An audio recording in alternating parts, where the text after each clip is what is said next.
Vamos falar agora sobre o conflito Israel e o Hamas, aqui no Fast News. Portanto, nós vamos receber então o doutor em Direito Internacional, Eduardo Saldanha. Eduardo, seja bem-vindo, muito boa tarde. Boa tarde, Matos, tudo bem? Tudo bem, prazer tê-lo conosco. Nós tivemos aí uma situação que havia a troca dos reféns, né? E infelizmente agora houve então a informação de que 5 foram mortos aí, portanto, e nós tivemos a paralisação, né, de todo esse processo e a retomada também tivemos ontem dos bombardeios. Como é que o senhor avalia toda essa situação? De fato, faz parte do modo de operar o Hamas? O que a gente pode esperar daqui para frente, Saldanha? Matos, na verdade, o Hamas não pode ser de forma nenhuma responsabilizado, portanto, ele está atuando de forma casuística, ou seja, conforme a sua conveniência, né?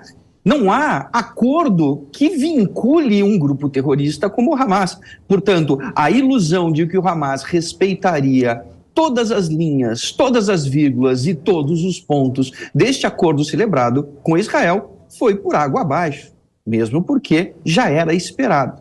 Qual o caminho a seguir? O caminho a seguir é continuar tentando realizar esses acordos com o Hamas para tentar libertar um número máximo de reféns, mas sempre com 2 pés atrás, sabendo que a qualquer momento esses acordos podem ser violados e não respeitados. Matos. Agora eu quero ouvir o Cláudio Dantas fazendo uma pergunta para o Saldanha. Dantas. Muito boa tarde. Saldanha, nós sabemos que o Hamas não deu prova de vidas dos demais reféns. Eu acho que qualquer acordo futuro precisa condicionar a essas provas de vida. Nós sabemos que, claro, várias ações do 7 de outubro contaram com a participação não só de integrantes do Hamas, mas também de milícias que integraram essa ação e que provavelmente podem ter levado esses reféns para outros lugares. Como é que é a sua avaliação sobre esta situação de novos acordos possíveis sem provas de vida desses reféns? Dantas, a gente tem que analisar um panorama geral, né? Primeiro, quais são os objetivos de Israel no momento? 2, muito claros. Exterminar o Hamas, acabar com o Hamas como grupo político dentro da faixa de Gaza, embora seja quase impossível exterminar o Hamas como grupo terrorista, porque há uma pulverização destes calhordas. E segundo, o segundo grande objetivo de Israel é libertar os seus reféns. Portanto, toda a ação de Israel agora será baseada na libertação destes reféns. Pelo lado do Hamas, a gente tem uma coisa chamada tábua de salvação. A tábua de salvação do Hamas é basicamente a existência de reféns. Portanto, Israel não pode, de forma alguma, dar continuidade a quaisquer tipos de acordos sem prova de vida. Sem prova de vida, não há reféns. Mesmo porque nós já notamos todas as condutas do Hamas prévias a esses acordos e que mostram que o respeito à vida não é a sua grande qualidade. Sem dúvida, né, Saldanha? E depois de toda aquela atrocidade do dia 7, nós tivemos a reação de Israel e chegamos a esse ponto que estamos.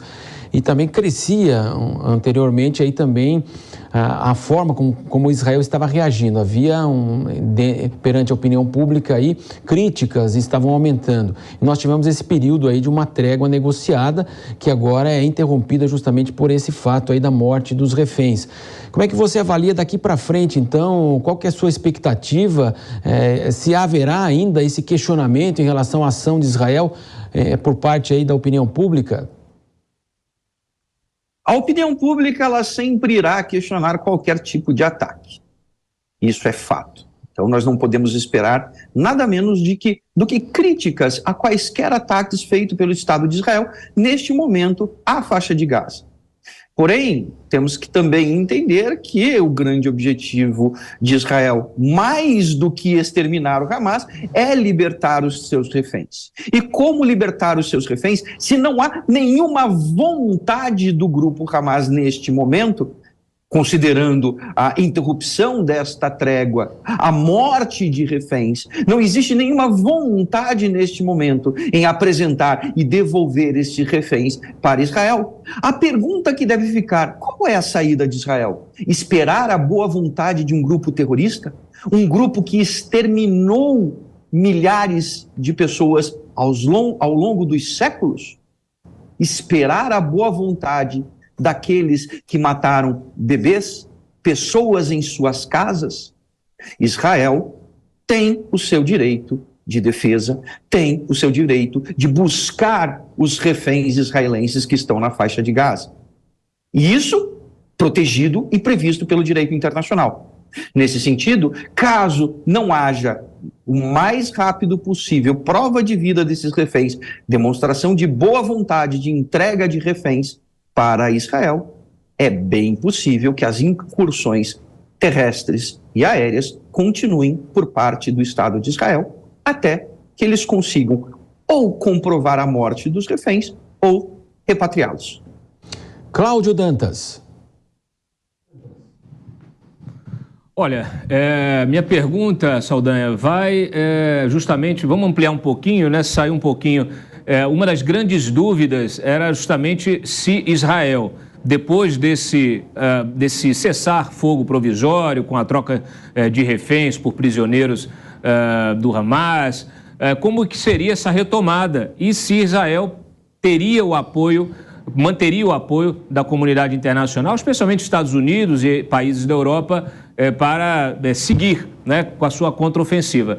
Israel voltou com muita força. A gente tem acompanhado aí desde ontem bombardeios fortes, intensos, e a gente ainda espera essa reação internacional. Qual será o posicionamento que você acredita que terá os Estados Unidos nesta nova fase, considerando toda essa troca, o rompimento do acordo pelo Hamas e a intensificação dos ataques de Israel?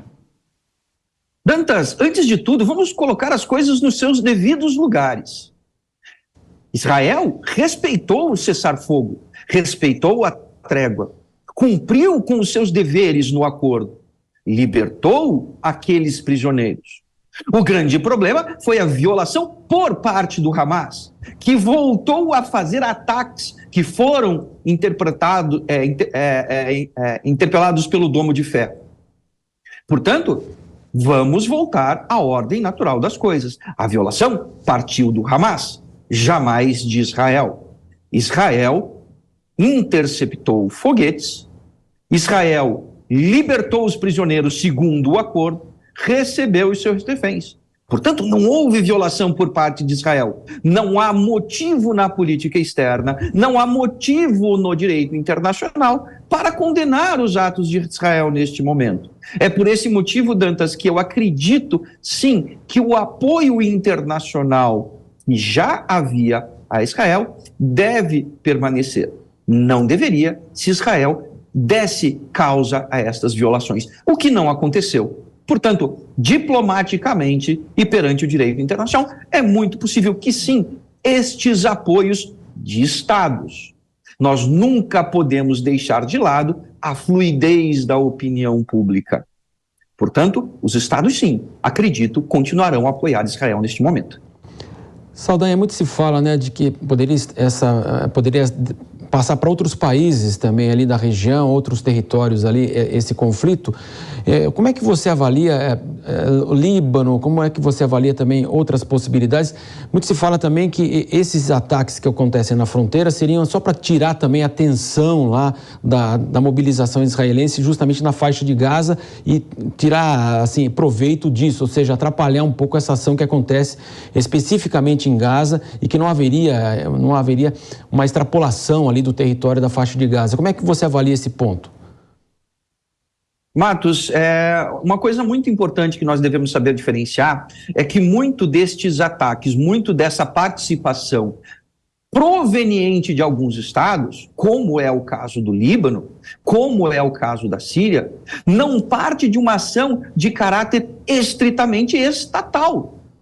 São grupos que estão localizados nestes países. Estes países, em nenhum momento e desde o início, formalmente declararam qualquer tipo de conflito com o Estado de Israel.